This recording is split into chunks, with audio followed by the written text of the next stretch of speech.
عمران خان صاحب کی رہائی اور ان کو پیشکش کی جا رہی ہے۔ عمران خان صاحب کو حکومت کہتی ہے کہ جناب ہم رہا کرنے کے لیے تیار ہیں،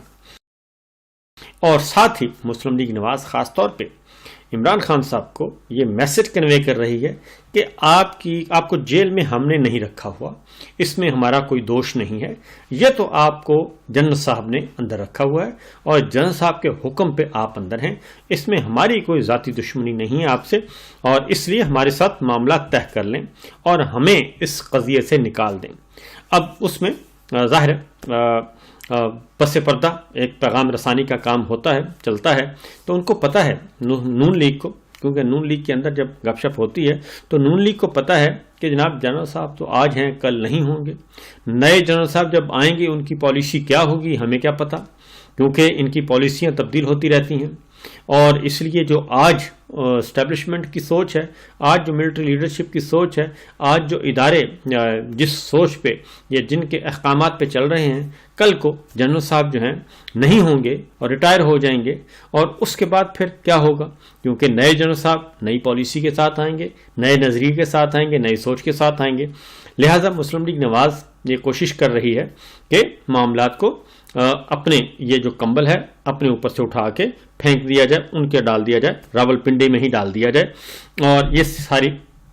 چیزیں چل رہی ہیں۔ لہٰذا عمران خان صاحب کے لیے کہا جا رہا ہے، اور رانا ثناء اللہ صاحب نے یہ کہہ دیا ہے کہ ہمیں کوئی اعتراض نہیں ہے، اگر عمران خان صاحب کو رہا کیا جاتا ہے تو حکومت کو کوئی اعتراض نہیں ہوگا